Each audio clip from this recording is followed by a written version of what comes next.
Welcome back, everybody, to me talking about stuff. Today we're trying something new. Today we're going to talk about a movie, more specifically, the new Dune, because I went and watched it last night and I have thoughts on it. So I'm going to split this into a couple of parts. First of all, I'll do a spoiler free kind of thing. I mean, it's not a proper review because how to do that, and then I'll talk about specific things that I found either really good or really problematic, and or not problematic, but didn't like in how they adapted the novel. And we're gonna split it into those two parts, and I'll cleverly break them apart by drinking beer, which is my specialty. So, without further ado, I want to do this, and today's special cheers goes out to one of my patrons, like always, that being Marie. And thank you for providing beer for poor little me. And if any of you want to do the same, even force me to drink a very specific beer, go check out my Patreon. You might even get a very special woolen hat knit by me personally as a special thing. Anyway, let's get this started.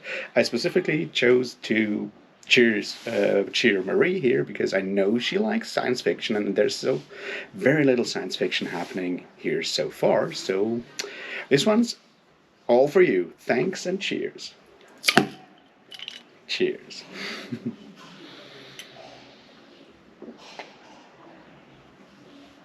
So yeah, Dune. I know all of you over there in the US and the UK, and I sometimes even check my statistics, and a lot of you guys watching live over there, can't see the movie yet because you're forced to wait for the hype about James Bond to die down, which is apparently the reason why they staggered the release. We in old Europe get Dune, and you get the sadly always revived corpse of a chauvinist pig fighting global crime or something. I don't know. I haven't watched a James Bond since forever. But anyway, so we went and me and my flatmate went and watched Dune last night, and I want to talk about it because who's more qualified to talk about movies than blind people, right? So I'll go once more into the breach, and we'll do that. First order of business.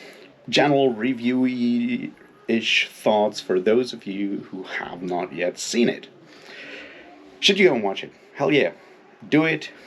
It's been a while since any kind of proper science fiction was out there. It's been a while since any proper big fantasy movies were out there in the theaters, so well, what you're waiting for? Well, apparently for James Bond to drop off the radar, but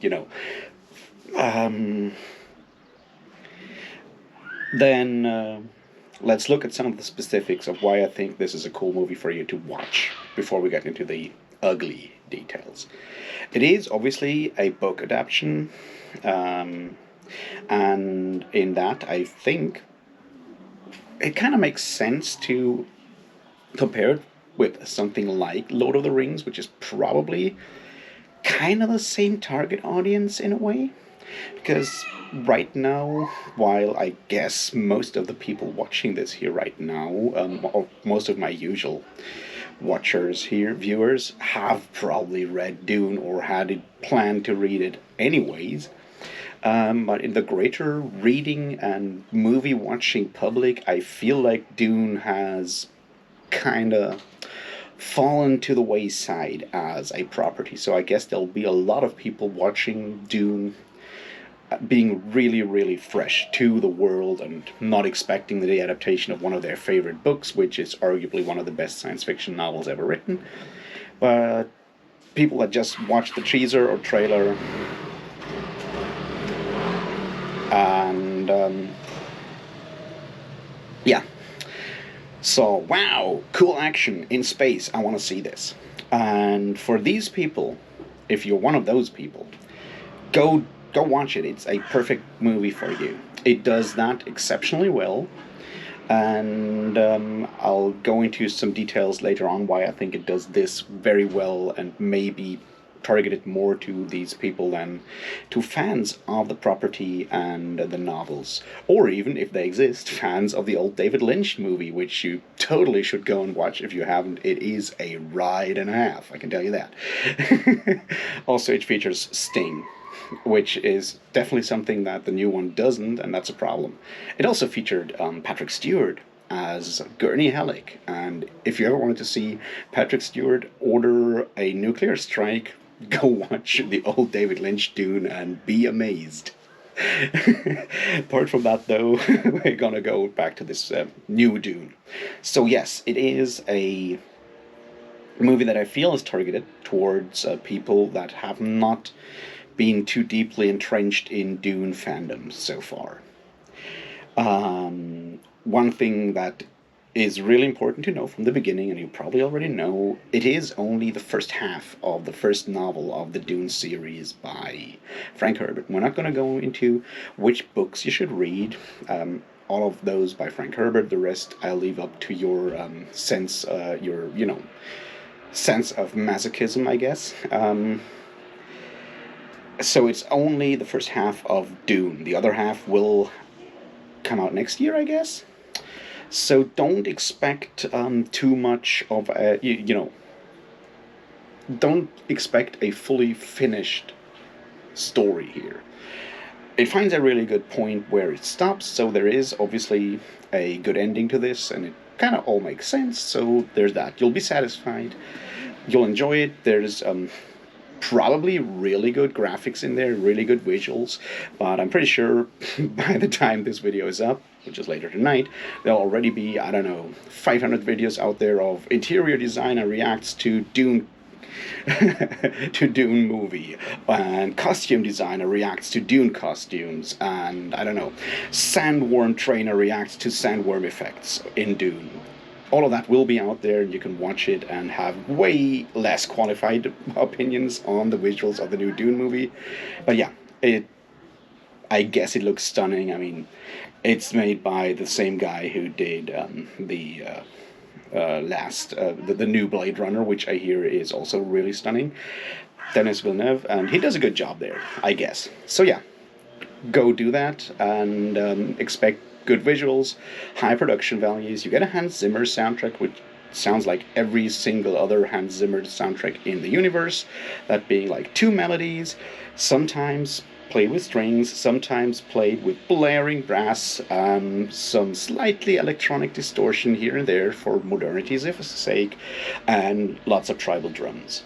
As always, I don't want to call him a one-trick pony because he's obviously a very successful one, but I'm also no composer, and I couldn't do that kind of thing, but at some point he's become the AC/DC of film score composers, I feel. Anyway, so you'll be satisfied if all the trappings of a blockbuster science fiction-ish movie are what you want. So what about you if you have read the books? Should you go and watch it?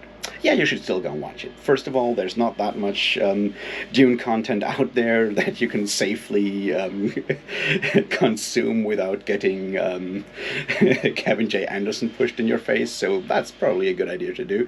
Along on that ground, it is also a fairly solid adaptation of the story. It does a lot of fan service in picking up very specific scenes and small elements from the novels. Some of those actual dialogue lines are taken directly from the book. So if you have read the book recently, like I did on my last reread last year, and you still remember stuff, you'll find some of those scenes in there, which is cool.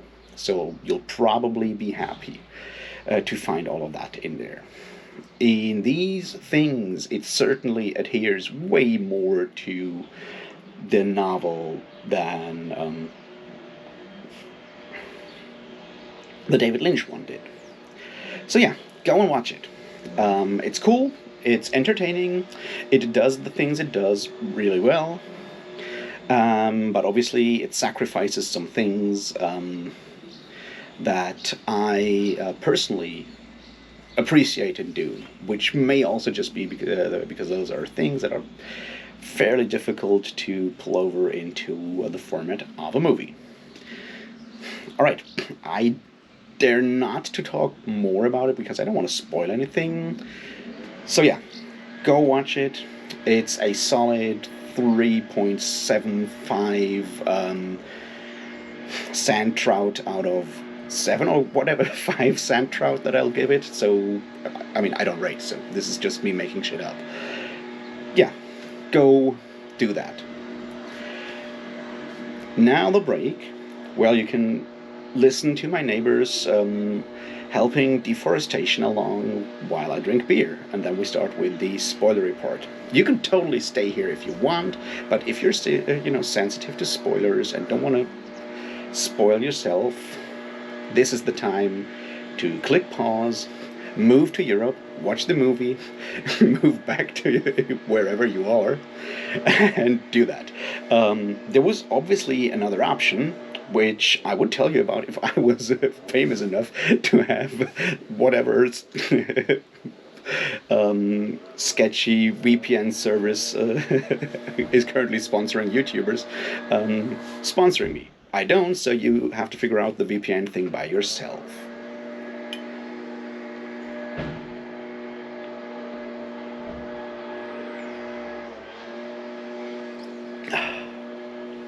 Now let's get into details, shall we? So my main issue with this movie, and this is probably a general issue with movies these days, is the following. It adheres to the setting very, very, very closely, because nowadays this is what we, as a society, as a media consuming, fandomish society, have put our focus on. We want the exact fucking hair color of the exact third soldier in the left flank on the, fourth row of the phalanx. That bit has to be fucking perfect, and if that is the case, we don't care so much about, themes and stuff like that, messages and all those, unimportant things.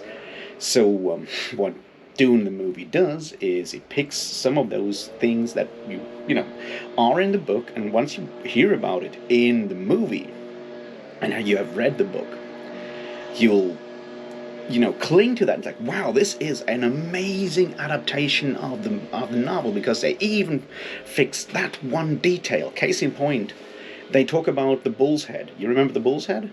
Right, there's the bull's head that hangs in the Atreides, what's the name?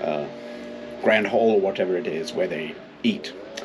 And it is the bull's head of the bull that killed Paul Atreides' grandfather, Leto Atreides' father, in a bullfight, because apparently that's something that still happens in, 100,000 years in the future. People are still bullfighting. Don't ask. This is a book written in the 60s. Point is, it is mentioned in the book twice, I feel, that bull's head, and they put it in the movie, and they talk about it for a second, that it is the bull's head, and you're like, wow, this must be a really good adaptation, because the bull's head is in there. And there's a bunch of things like that, and I get why you do that. But on the other hand, other things are changed a lot. One thing that is changed, and I kind of understand why, I still find it not too good for reasons, we're going to get into those reasons in a second, is the following. From the beginning on, Paul has visions of Chani. And he has lots of visions of Chani. Now there is, I know, in the book, really at the beginning, one dream that he has. One of those dreams where he, dreams of a scene that will happen later in part 2, at the beginning of part 2, I feel. Where he dreams of Chani. But it's very, very little. Now, I understand why they do this, because, this movie is split into 2 parts at least. And Chani doesn't show up until part two. So it kind of makes sense to have some introduction so people already kind of know her, especially for people who have not yet read the book. So, I get that. It kind of makes sense. It also builds up that idea of, destiny and shit like that. But it kind of overemphasizes that. And while obviously the love of Paul and Chani is pivotal to the whole story of Dune, it feels a bit weird in the way they do that. So I'm not 100% convinced by that choice of doing a lot of having a lot of Paul's choices, and kind of be influenced by visions of Chani. So, but I get where the decision comes from. So that's one thing that I'm not so happy with. Now let's get to a really sloppy thing that really pissed me off no end. Because it's just really shitty workmanship. Come on. Here's the thing.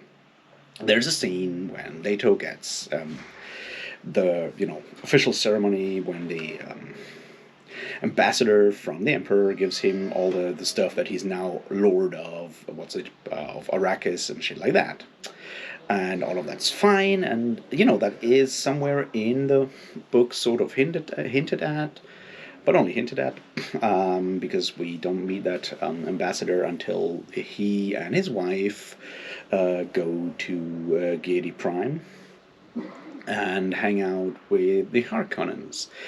But anyway, point is that ceremony is made super big and everything, and in his speech the ambassador says, "In the name of our emperor Shaddam IV of House Corino." It is not Shaddam IV, it's Shaddam the Fourth. And this is a fucking stupid oversight that I'm just why did no one writing that script realize that you don't you don't do that if that is an emperor and that's his title and the number, because he's the fourth of his line. You call him Shaddam the Fourth, not Shaddam Fourth. I mean, that's not his second name. It's not Shaddam Fourth of the House Fourth. That's not how that works. So that's just ridiculous, because it feels like really, really sloppy workmanship, and someone should have caught that in the process. I mean, either the person writing that line of dialogue, or the person filming it, or the person in post-production. Someone should have caught that one, because, come on. As I said, a minor, very minor, a minuscule thing. But it's those small things that make me really angry, because they could have been avoided. Anyway, let's get to the bigger issues. And one of the big issues that I have is the way the overall themes of Dune have been kind of despiritualized, disenchanted. I don't know how to say that. Now, obviously, those of you who have read the novels know that religion, spirituality, question of destiny, and all of that are a huge part of it. Obviously, it's written in the 60s and later parts in the 70s by people who were not completely averse to mind-altering substances and everything. And we are now in the 21st century. We have left a lot of that behind. So I kind of get that, why you do it. But you miss a large part of the Dune idea. It has to have these elements in there. And one way we change that, they change it in the movie. And one thing that I find problematic is that they rearranged the scenes. They take a bunch of scenes from the early part of the novel and drop all of them in the movie. There's the duel, the training duel that, what's his name, Paul fights with Gurney when he doesn't want to fight and all of that stuff. There's him learning stuff about Arrakis. Fine, dandy, all cool. And then after all of that has happened, a lot of that, like half an hour into the movie, is when we get the scene where Paul is tested by the Reverend Mother, Gaius Mohiam, with the Gonzo bar. The whole like fear is the mind killer scene. And that's a huge step, because if you read the novel, that's the first scene ever. That's the first scene ever. It starts with that. It starts with Paul being tested, showing his aptitude, all of that. And by moving it into like half an hour into the movie, we very much they very much de-emphasize the whole role of the Bene Gesserit, which is a problem, because later on, when it comes up in like very small sentences here and there, if you have, I mean, it's like, what's the big deal with those Bene Gesserit? Okay, they have some sort of breeding program, but it's never fully explained, and it's never apparent that the Bene Gesserit as a whole are that organizing force behind the universe. It's just not clear in the movie, because it is pushed so far into the background, and that completely alters the whole thing. Because what we have now is exactly what you might think. It's struggles or squabbles of noble houses. It's all motivated by economical greed and some long-standing vendetta between the Harkonnens and the Atreides, and that's it. And I'm like, but you're missing a huge point there by just switching these two scenes, and I'm not happy with that. Then the next part there is that on the same level, they change interactions between those main characters a lot. They increase the presence of Leto Atreides, who, doesn't show up that much actually in the book, doesn't talk that much with Paul actually in the novel. And they very much decrease the role of Jessica, which once again plays into that whole, like, that's not emphasized, the Bene Gesserit stuff. The Bene Gesserit stuff, and I don't like that. Once again, because it shifts that. Instead, you have like happy family, Leto being the father role to Paul, all of that stuff. And another really interesting bit is that they never really explain the whole Jessica being a concubine kind of thing. There's like one scene, almost like the second half of the movie, when Leto's like, "I should have married you," and then even later than that, she's called concubine once by the Harkonnens, and that's it. And I'm like, you're leaving all of that stuff out because apparently you don't want to talk about concubines in your movie, and you're making Leto more of a father figure than he really comes across at in the novels.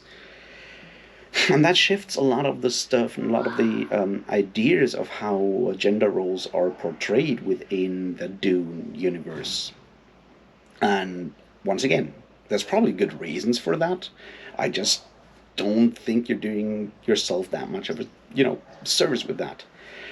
Possibly it is because as I said earlier, that movie is mostly targeted to people who have not read Dune. It's targeted to people who want to go into the franchise new, because us us few who have read the novels and are still fans of them probably don't count in the larger scheme of things of people that are supposed to spend money on this shit.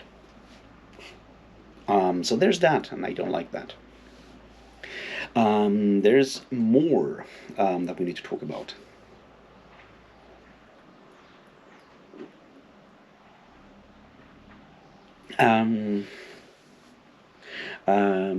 So here's the thing. In the beginning, we have a lot of sequences of Paul studying stuff about Arrakis, and they are used as info dumps. I mean, there's one of those scenes in the beginning of the novel as well, where we also learn a bit about the Fremen. But these info dumps tell us so much about the world, its economy, and all of that stuff, and explain things that Paul learns later. It's like, Paul already knows about the sandwalk at the beginning of the movie. It's like, that's not how that works. He learns that shit later on, or he learns it intuitively. He doesn't know. He knows how to fit his still suit when he does, because it felt right, which is part of why people realize that he may just be their praised Messiah, which, once again is not really explained what they mean by that. The idea that the religious component is also pretty much moved to the background here. No, he knows that shit because he's seen a sequence in the beginning that explains all of that, so he's cheating. And I'm like, you're switching around these small details to portray a very different story in the end, one that is religiously sanitized and spiritually sanitized in a way. But then two other things are like neglected in a lot of ways. Maybe they will show up in a director's cut, which I'm sure will be released in 3 or 4 years when it will be like even longer. And that's mentats are not explained. Yes, they show up, both Pattaya, what his name is, and obviously Thuther Howard. Thuther is even named Thuther once. And they have a neat trick when their eyes turn from, start to slightly change color when they're doing mentat things. But it's never explained that they are mentat or anything. The whole, no computers bit is never explained at all. It's not even mentioned. It's more like, why is this dude running around with glowing eyes from time to time? What's his job? And the other bit that I have issues with is the whole betrayal thing. Now, a large part of the whole, when they come to Arrakis in the Dune novel, is about them expecting there to be a traitor, knowing there to be a traitor. There's the scene with Jessica when she finds that note of the previous Bene Gesserit in the novel, right? And stuff like that. And you, as the reader, already know who is the traitor because there's scenes with Dr. Huey early on. They're completely missing. Huey is standing in the background and saying basically nothing until the point where he gets to pat down Paul once after he's got the accident with the Hunter Seeker, and that's it. So the whole betrayal of Huey comes out of the absolute fucking blue, and it would have been so easy to just change, add in a couple more seconds somewhere.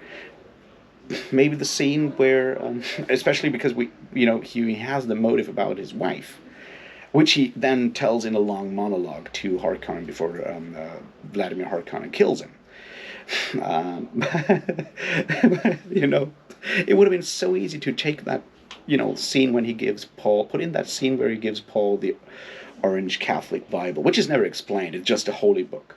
Which brings me to another thing that I find problematic. But he gives them the Bible and tells him that it is his wife's, his beloved, I'm forgetting her name, Bible. And even if you leave away that part where Paul opens it and reads that specific verse that then makes Huey, feel as if he may have been revealed by and whatnot, because it's that betrayal line. Even if you cut that part out because it would be too complex, have him do that scene or something like that, so there is something going on and he has a motivation. That would have helped so fucking much, but they don't do that, which is a problem. So now let's talk about the other thing that I wanted to talk about, why I was upset about the Orange Catholic Bible not being the Orange Catholic Bible. Because they have the holy book in there, but it's never mentioned as the Holy Catholic Bible, the Orange Catholic Bible. And there's all the other little bits and pieces that you have in the Dune novels that make clear that Dune's future is, in fact, our human future, directly connected to events on Earth. The whole bit of the Atreides being, the Atreides, and linked to the, Atreus and his sons in Greek mythology, which is part of the whole Dune thing. With, when you want to play with these different levels of religion, all that shit. They just drop all of that, and you can watch it basically like Star Wars, which could be, in a galaxy far, far away. They sever that entire connection to depoliticize it, and Dune is political in some ways.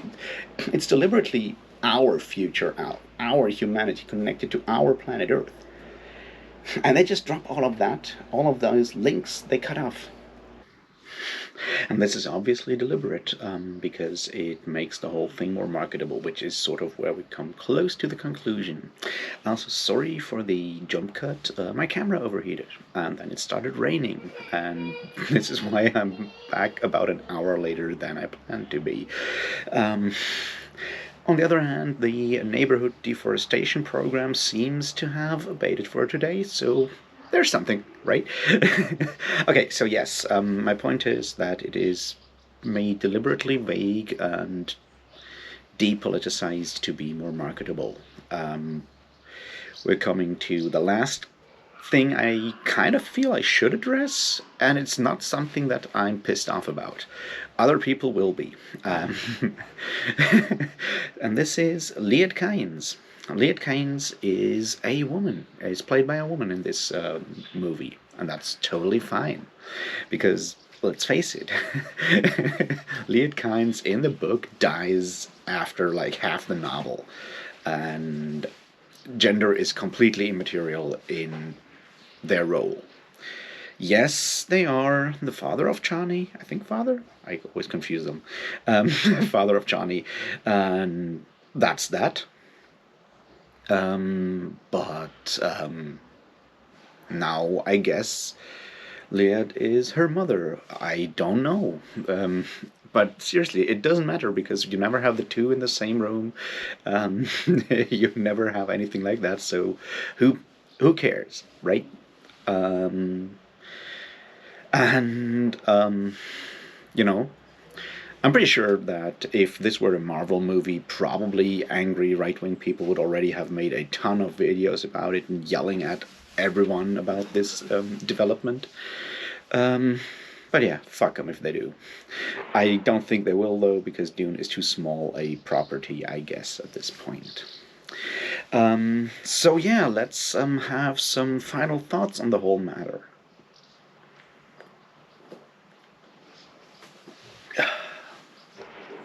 Is Dune a good adaptation of the source material? And did I enjoy the adaptation part of it? Well, I feel that Dune represents a tendency that we have seen in movie adaptations over a longish time. That being, this kind of adaptation is a very expensive project. It also is a very expensive product. It has to be sold to a fuck ton of people out there to be valid as a business, which it is. So obviously, the studio needs to make sure they can market it to as many people as possible. And in today's climate, that means, first of all, file off everything that could be construed as political by the very vocal, mostly right. I mean, don't get me wrong, the left will also find things to niggle about, but we don't care about them that much because the right is always more harmed and yells louder and whatnot. Also, since we're dealing with a movie that is targeted towards an older demographic, we have to be more careful about the right. Anyway, point is, we file off everything that could be construed as political. That being, we make the Fremen as little as possible. Oh, there's one thing that I also found. I need to repeat that. Something that is actually a problem that I think should be addressed. And that is while the Fremen have sort of pseudo-Arabic, pseudo-Semitic accents, the only other person who has a markedly non-American accent is Dr. Huey, the trader. And I'm not quite sure if that's a good thing or not. Like, actually, I think it's really stupid, and it is problematic that one person who's an actual bad guy, apart from obviously the slightly dehumanized Harkonnens, about which we haven't talked at all, because they don't show up that much. So I don't see that much to talk about here. Oh god, so this is like getting longer than I thought. So let's step back again. Let's do it this way. So the Harkonnens don't show up that much. They are only interested in money. Feyd-Rautha is almost playing no role whatsoever, which is a problem because if you remember the book, the main idea there is that Baron Vladimir Harkonnen is setting up Phaedra Alpha as a deliberate alternative to Paul Atreides. And that is completely cut away, which once again makes the whole like chosen one Messiah trope, well not trope, Messiah role that is such a vital part of the Dune novels not really work out. The idea that you could actually maybe manipulate certain things, manipulate religion, is pulled into the background because we don't want to talk about religion that much. It's bad for business. So yeah, so we have the Harkonnens for like 2 or 3 scenes in the movie. They're not exactly, they're assholes, but they're not as over the top assholey as they were in the David Lynch version of the movie, and also not as extreme as they are in the novels. We, for example, don't get the whole like slave amphitheater stuff and all that shit. We don't get any of those. Yes, so the only actual bad guy, apart from a few dehumanized Sardaukar, who are once again only henchmen, the only real bad guy here in the movie is our traitor, Dr. Huey, who is almost non-existent until the bitter end, when he can has 5 lines, maybe 6 lines of dialogue, and those he has to speak with a markedly Eastern-ish accent. And I don't want to accuse anyone of, deliberately making it that way or anything like that. I feel that's one of those subconscious decisions that were made there, and I don't know. It's unfortunate, is what I'm trying to say there. Now back to it, to what I wanted to say. This kind of movie is marketed towards as many people as possible. That's why we make it as accessible as possible, which means to slough off all the partly uncomfortable political baggage of the original Dune movie. Take away all the spirituality, all the meditation on religion, whether it is actually true or not, how much it can be manipulated or not, because we don't want to, hurt anyone's feelings. Instead of having a very, very strong woman being one of the main foci of the novels, of the first novel, that being Jessica. Who's obviously not a perfect character, but she is kind of moved back into the background. She comes across as much weaker.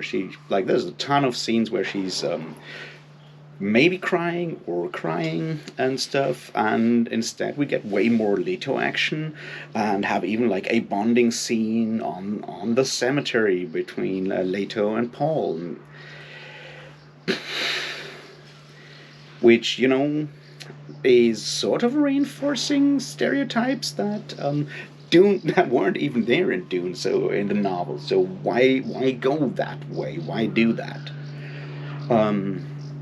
Yes, we also take away all the connections to real Earth, making people that are deliberately connected to both mostly, in part to Islam and other mixed, weird, religious things. The Fremen, we make them as,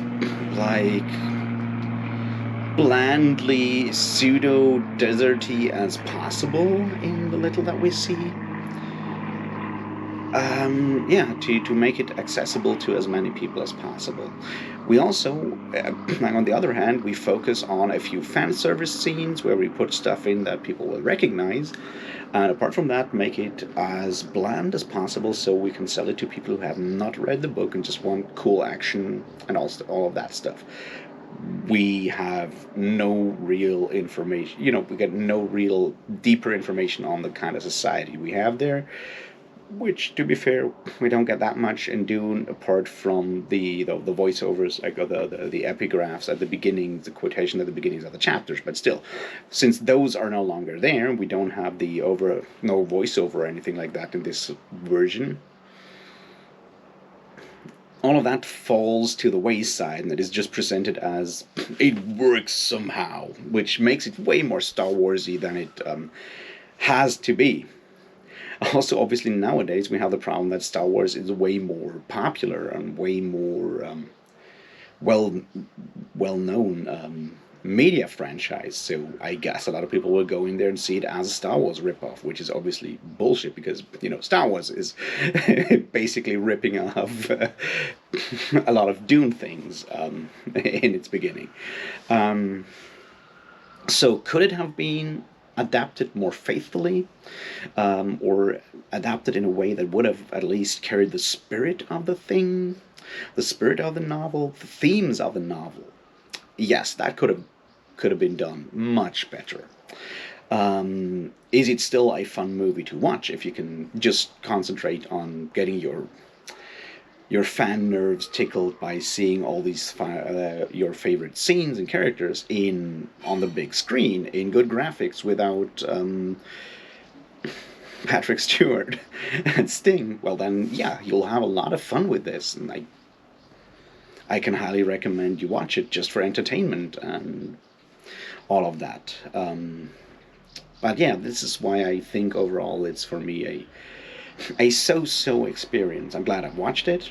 I'll certainly go and watch the second half as well when it comes out next year. Does it come out next year? I have no idea. I'm so far removed from all of this, it's insane. Anyway, I will totally watch that as well, and then I will grumble about it even more.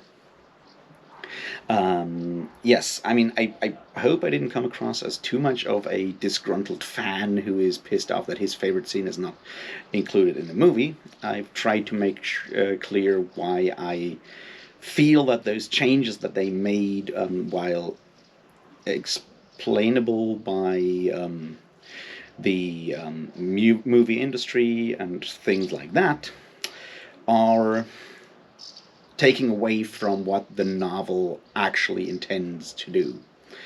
And I feel that is a problem. Anyway, if you have watched the Dune, let me know what you think of the movie. Let me know if I'm completely wrong. Yell at me. Like, subscribe, share, do all those things that I don't know I'm supposed to say at this point. And have a great weekend. And until then, the next time, cheers.